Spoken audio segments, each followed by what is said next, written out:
비발디 파크 시동에 왔습니다. 앞에 정원이 이렇게 잘 꾸며져 있어서 너무 예뻐요. 저희가 머물 숙소는 여기예요. 비발디 파크 5층에 있어요. 저희는 시동이고요. 와, 스키 탈 땐 바로 앞에서 쭉 타고 내려오는 걸 볼 수 있네요. 숲 체험하러 갑니다. 와, 두릉상 하시면서 휴양림이에요. 와, 다리, 목재 다리를 건너서 숲으로 들어갑니다. 이렇게 나무에다가 낮게 설치해놨는데요. 되게 더 보기 좋네요. 산림치유지도사 되기 위한 분들입니다.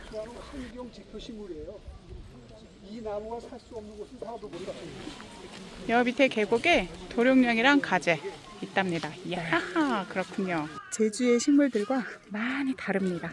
봄은 어떻게 느껴요? 봄? 네. 바람? 네, 자, 그다음에 또 햇빛, 또 싱잉벌 나는 방석에 앉으시 바랍니다. 기다립니다. I can be the singer or the clown in any mood. I can call up someone to take me to the moon. 숲에서의 행사를 마치고 이제 식당으로 내려가는 중입니다. 와, 숲에서 누워있고 신앙송 듣고 너무너무 좋았어요. 저희 숙소에서 바라본 풍경이에요. 두릉산이 한눈에 쫙 펼쳐집니다. 저녁 식사하러 가는 중. 회전목마가 있네. 와, 보기만 해도 재밌다, 재밌어. 이거 타고 완전 재밌겠네. 범퍼카도 있고. 역시 육지 나와야 볼 것이 많군요. 미채원입니다. 와, 한식으로 오늘은 먹어보게 생겼네요. 우리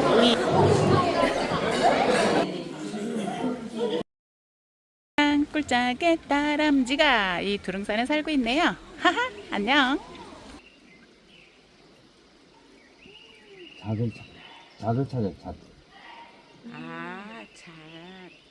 지금 잣을 물고 있어요. 그러니까 손 들어있는 거 더 손 봐요. 저거 한번 버리는 거 봐. 어떡해. 구멍이 뻥 뚫려 있는 거 아니에요? 나왔. 여기 안에 안 벌레가 있어요? 그건가. 알인가 보다. 해벌레. 뭐야? 지금 거미를 잡아서 먹었어요. 이야. 신기하다. 꼭 명함 같은 게 있어야 숲에서는 쓸 데가 있어. 그러려고 지금 거미를 먹어서 체액을 빨아먹기 껍질만 남았거든요. 그러네. 등작산 타서 왔습니다. 해설사님 따라서 한쪽 편으로 갑니다. 얘기를 해줍니다. 자, 호미를 한번 꺼내볼까요? 오늘은 한번 학습용으로 제가 한번 해볼게요. 어떻게 생겼나? 오, 혹시 뿌리를 보신 분 있을까요? 네. 자, 한번 뿌리를 캐보겠습니다. 청계산에 가서 이걸 못 캐게 해갖고. 네. 자, 이렇게 생겼죠? 예.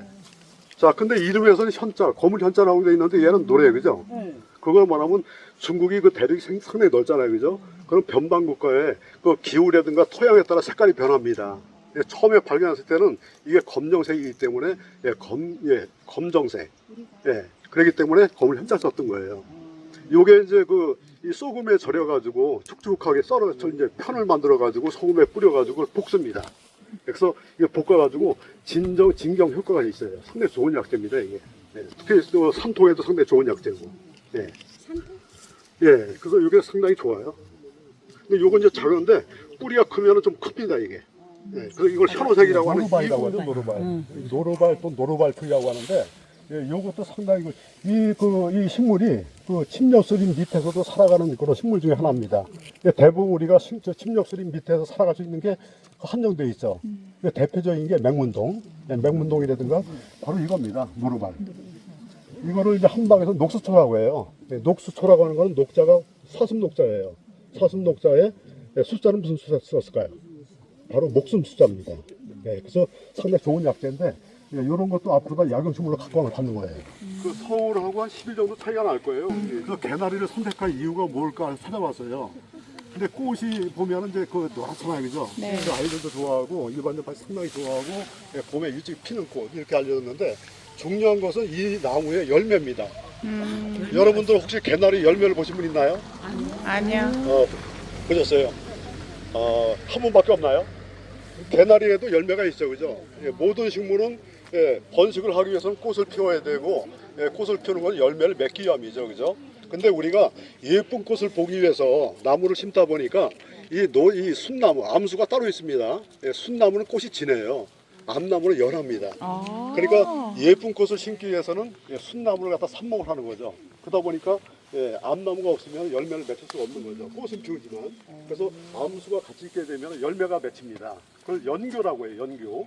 여기에는 이제 그림이 없는데 그 연교라고 하는 것은 바로 청열 해독제입니다. 그래서 옛날에는 아이가 열이 올라서 막 그러다 결국은 뭐 사망하는 그런 일도 있잖아요. 옛날 약이 없을 때는. 그러다 보니까 청열 해독제로 가장 좋은 게 바로 이거예요. 그래서 열매를 갖다가 채취해가지고 이걸 분쇄를 해서 가루로 내놨다가 그 열이 올랐을 때 조금만 먹이면 열이 내려가는 거죠. 그리고 의용에서도 상당히 좋은데 옛날에는 염증이 많이 생기잖아요. 염증 그 곪게 되면 약이 없습니다. 그럴 때 이거 분쇄물을 갖다가 그 가루를 갖다가 의용 치료를 하게 되면 이게 상처가 치유가 돼요. 이게 상당히 좋은 약재겠죠. 그러다 보니까 그 학교에서 교화로 짓는 것도 그래요. 의미가 있는 거죠. 너희들이 이런 그 연교처럼 열심히 누군가의 미랄이 되고 도움을 주라는 그런 의미가 보다 보니까 제일 맛있는 게 바로 고들빼기입니다. 자, 이름 보면은 고들빼기가 쓴맛이 강하죠, 그죠? 그 성질이 쓸고자, 성질이 쓴맛이 나는데 봄철에 그 나오는 거는 단맛도 있습니다. 그래서 굉장히 맛있어요. 그걸 캐먹고 며칠 갔다가 이제 연명하는 거죠. 그러다가 화전민을 만나가지고 길을 찾게 되는 겁니다. 그래서 가면서 돌아가면서 우리 마을에다가 저걸 번식을 시키면 어떻겠냐. 그래서 이 고들빼기를 캐가지고 번식을 시킵니다. 근데 이름이 없어요. 그래서 이름을 뭐로 지을까 하다가 고시성을 가진 사람이 몇 명이라 그랬죠? 둘이죠. 그 다음에 백씨는 1명, 이씨는 1명. 그렇죠. 그래서 고들빼기가 되는 겁니다. 고들빼기. 그게 바로 이제 고들빼기로 바뀐 겁니다. 그래서 고들빼기는 한방에서 그걸 고체라고 해요. 고체. 쓸고자를 써가지고 나무를 채해가지고 고체라고 합니다. 그래서 상당히 좋은 약재죠. 목두채라고 합니다. 나무 목자, 머리 두자, 맨 끝주머니에 나오는 채소다 해가지고 목두채라고 합니다. 이거를. 그래서 우리나라 사람들 제일 선호하는 삼남두에서 하나인데 이 목두채는 상당히 좋은 약재죠. 특히 혈압, 혈당 강화라든가 혈압 강화라든가 당뇨에도 상당히 좋은 약재예요. 근데 삼나무를 채취한 다음에 그 다음 연도에 혈압 강화를 도와주는 약재 중에서 하나가 바로 총목피라고 해서 바로 이 두릅나무 총자, 총목피. 이 총목피가 상당히 좋은 거예요. 그래서 우리가 일반적으로 해서 전년도 자란 가지, 요거 깨끗하죠, 그죠? 네. 요런 걸 잘라가지고 썰어서 닭백숙 할 때라든가 아니면은 차로다가 음용을 하시면 혈압도 내릴 수가 있고 당뇨에도 상당히 좋은 약재입니다. 그래서 일반적으로 해서 여러분들 음나무 해가지고 그걸 해동피라고 하죠, 그죠? 해동피보다 더 좋은 효능이 있는 겁니다. 그래서 더 좋은 효능이 있는 거는 바로 뿌리인데 뿌리는 더 좋겠죠, 그죠? 반드시 이제 뿌리를 캐가지고 속심을 분리를 시킵니다. 그래서 겉껍질을 갖다가 썰어가지고 약재를 쓰는 거예요. 그래서 총목피 같은 건 상당히 좋은 약재입니다. 숲 타서 생태숲으로 가는 게 아니고 오른쪽. 닭다리 5마리가 여행을 갑니다. 수영팀에서 여행을 가고 있는데 갑자기 한 마리가 끼어들었어요. 그러면 총 몇 마리죠? 5마리가 가고 있는데 한 마리가 끼어들었습니다. 6마리. 그렇죠. 쉽게 대답해. 너무 어렵게 네. 자, 문제는 앞서가는 5마리가 화가 좀 났어요. 네. 새롭게 얻은 송사리가 허락도 없이 들어왔거든요. 네. 그래서 앞서가던 송사리가 새롭게 얻은 송사리 보고 너는 누구냐고 물었어요. 네. 그랬더니 그 친구는 뭐라고 대답했을까요? 나 송사리다. 틀렸습니다. 그렇습니다. 누구 어느 분이죠? 네, 맞아요. 나는 꼽사리다. 그 정답입니다. 그래서 꼽사리는 어떤 행렬에 끼어드는 걸 꼽사리라고 하잖아요. 그죠? 네. 곱살이 이 날개를 쓰는 거예요, 약재를 갖다가. 시중에 가면 이걸 이제 무게가 안 나가니까 잘라서 파는데 실제 약재는 약효는 바로 여기 날개에 있는 겁니다. 이 날개. 요건 이제 귀전이라고 하는 건 귀자가 귀신 귀자예요. 귀신 귀자에 전자는 날개 전자, 우자는 기두자.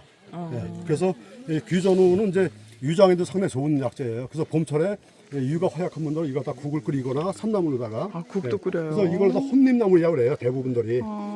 그래서 요 삼나물 같은 거 이제 드시고 요 약재는 날개를 쓴다. 요 날개를 갖다가 본초명을 바로 뭐라 그랬죠? 귀전우. 귀전. 네, 귀전우. 그래서 본초명 여기 보면 대표적으로 해서 여기 꽃이 피어 있죠, 그죠? 얘 이름이 뭐죠? 천남성. 네, 천남성의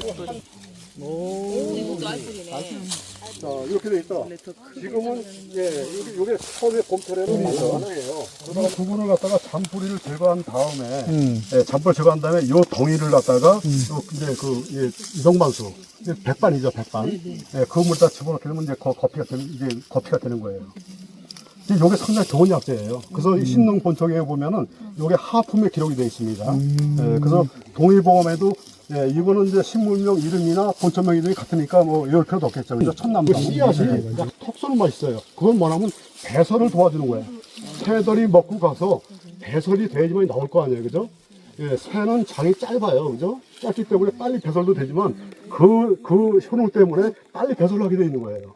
그래서 과육은 가을철 되면 많이 드셔도 돼요. 그 씨앗은 먹지 말고 과육은. 하루라도 일찍 태어난 친구가 선도를 하면 그 친구의 냄새와 움직임을 파악해서 줄줄 쫓아다녀요. 그래서 오와이어를 잘 맞추는 게 두꺼비예요. 또 몸 색깔이 아주 새까매. 일반 개구리는 이런 나무 색깔이고 게다가 보통 그 일반 우리가 알고 있는 개구리의 올챙이들은 땅바닥을 좋아해요. 바닥. 근데 두꺼비는 항상 땅 위에 떠 있어요.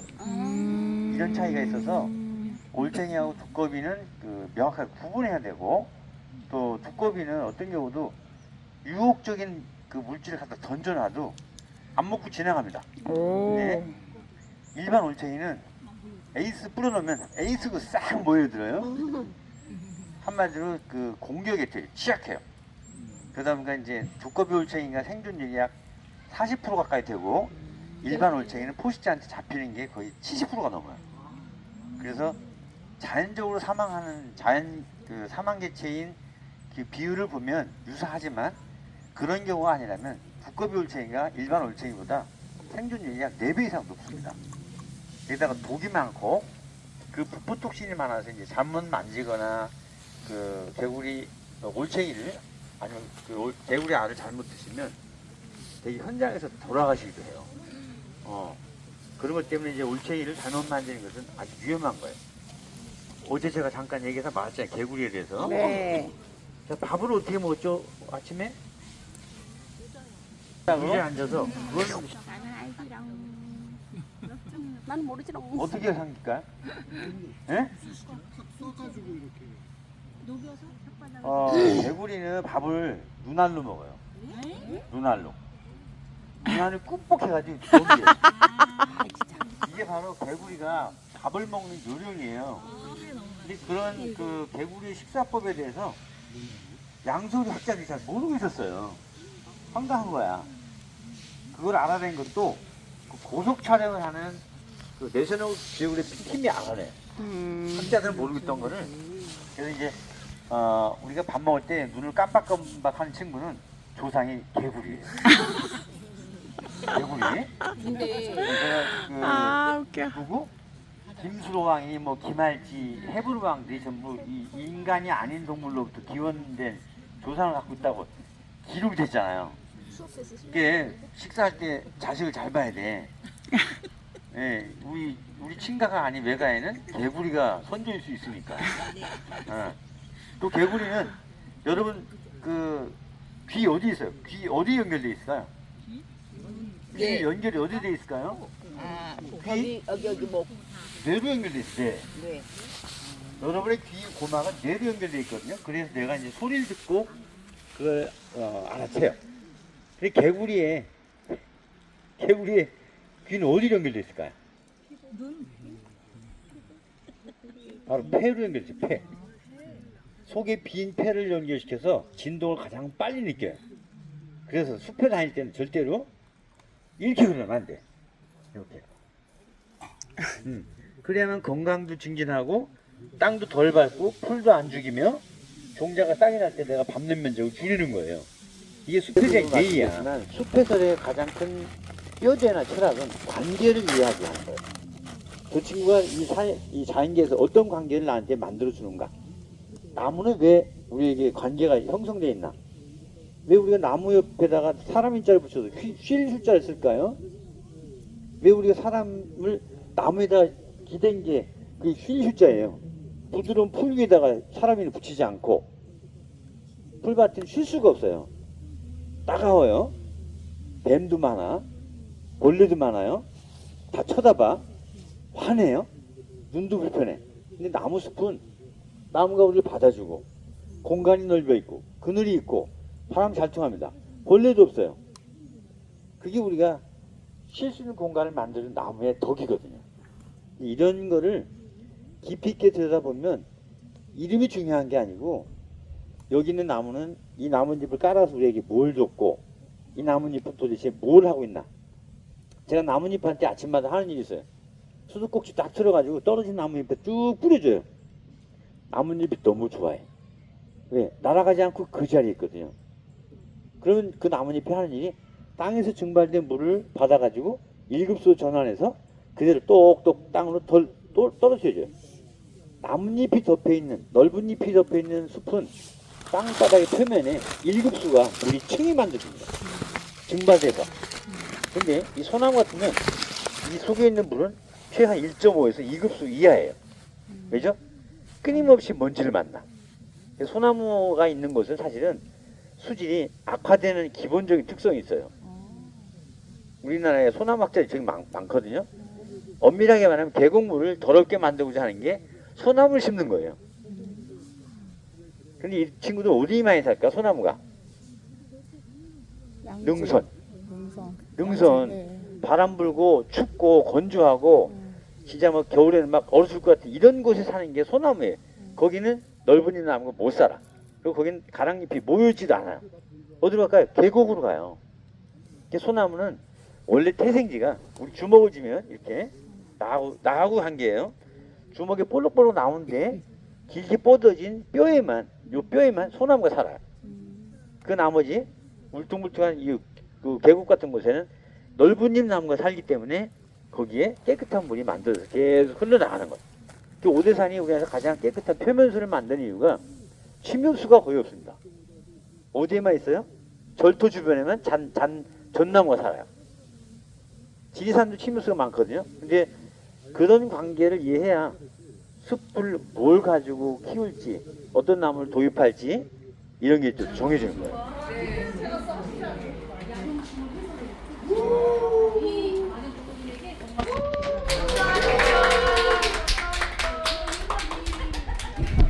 원주 안녕, 홍천 안녕. 다시 제주로 간다. 바이바이.